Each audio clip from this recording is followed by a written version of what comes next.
I'm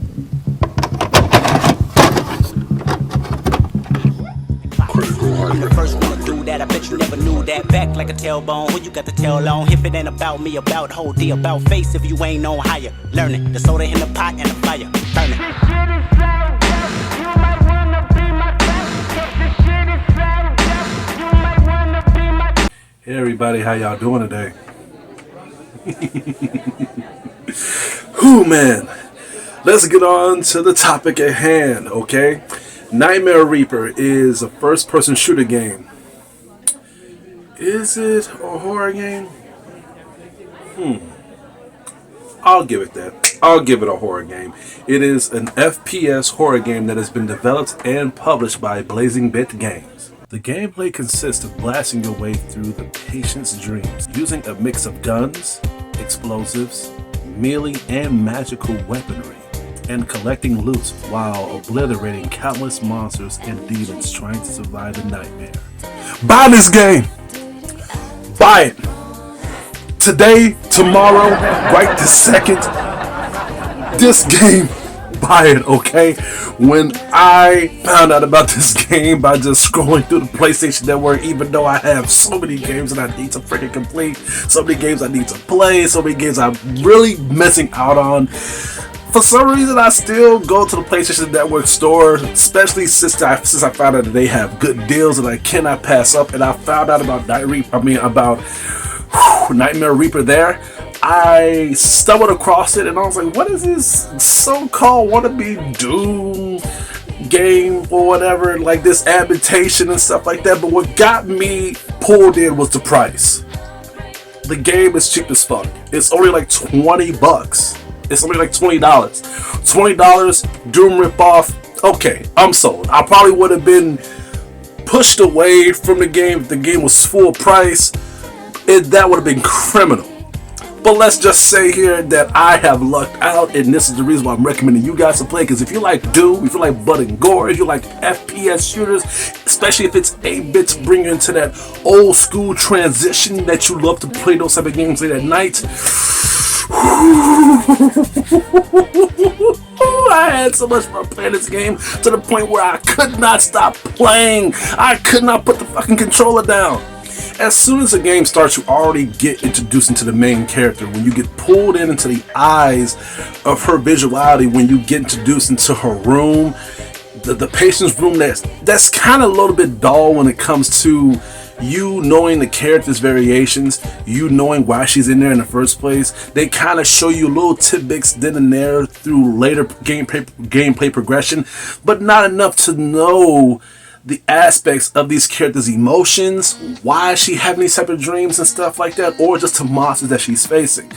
But to be fair here, just like Doom, they give you enough variation for you to know what the game's criminality is, but not enough for you to care about the character's intentions and emotions. Just go and fucking kill things. And at least they done that right here on this game. And just like Doom, they have done that well here when it comes to the combat, the blood and gore, and even the advanced weaponry of so many varieties of weapons that you can choose from. And to be fair, they kind of done more than Doom when it comes to so many weapons that you can use in your own discretion. I mean, they have so many weapons that you wouldn't even think they would make it into this franchise. Like they got fucking Simon Belmont's whip that you can use from fucking Castlevania. You have claymores and katanas and samurai shonin swords that you can use to cut people if you want to go into this game in the Kill Bill aspect. And they also have my favorite on here, which is the power boots. I could not stop using that fucking weapon.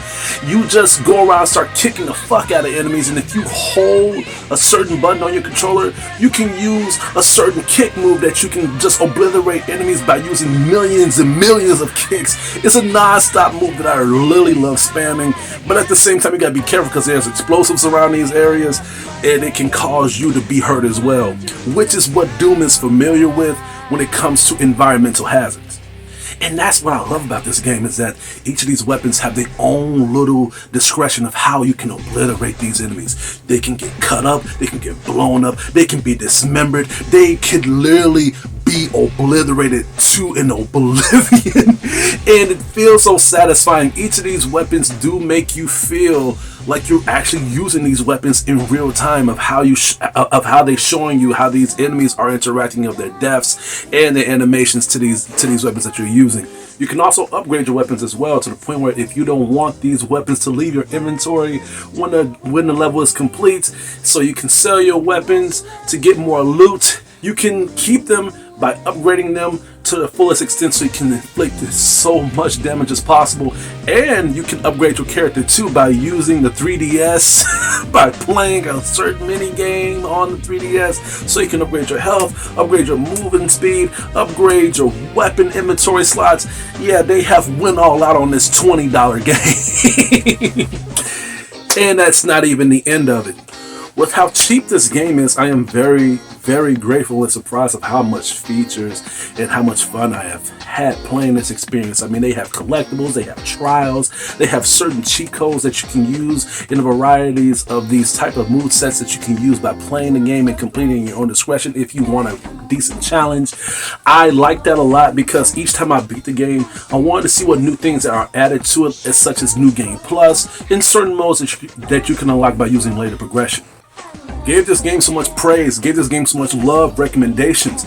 But does that mean that this game is perfect, and is it worth the highest score possible? No, it is not perfect by far. Again, I kind of wish, by me loving the story, loving how they have fleshed out the different varieties of this game when it comes to the weaponry, the arcade simulator, and more importantly, by us being intertwined with the bursting features that is included to this game, I wish they have gave me more variation of this character and why she's in the institution in the first place. It's easily missable when it comes to you knowing why she's there and her main purpose is, and just even knowing how she's even having these visions of killing these certain enemies in her dreams. I wish they fleshed out her character variation more, so it can be more relatable and can be more truthful to the gameplay progression. It also makes you wonder if this girl is bipolar or not, or if she's possessed on her own. Again, this is something that needs to be addressed. They even have like an animation trailer that's on YouTube. Another issue that I have with the game is the fact that this is based on the Doom franchise. It's not related to it, but it's based on FPS familiarization of us playing the Doom games. And this is something that I need to discuss. Where is the hard music? I mean, they do have hard music here, but it's like one track. They have like a couple of hard style tracks on here, like hard death metal tracks, but it's not enough. In fact, the music gets repetitive to the point where I had to literally cut off the sound and include my own music on here. Overall, this game was a thrilling ride for me. It was a very, very, very fun game.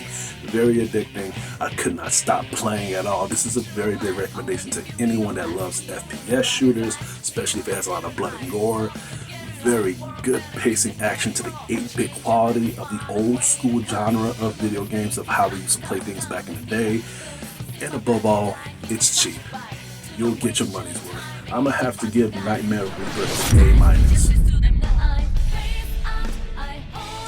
Just talking about this game makes me want to play it again. Oh man, there's still some stuff on there that I need to complete. There's still some stuff on there that I need to experience.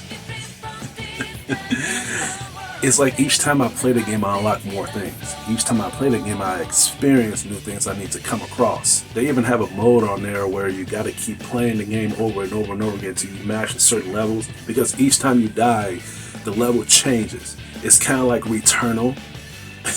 That's another thing that's kind of like stands out from the Doom franchise itself. But other than that, that's all I have to say for today. Please stay tuned for more upcoming reviews and videos headed your way. This is Hugo, your critic teacher, and you guys have a good day.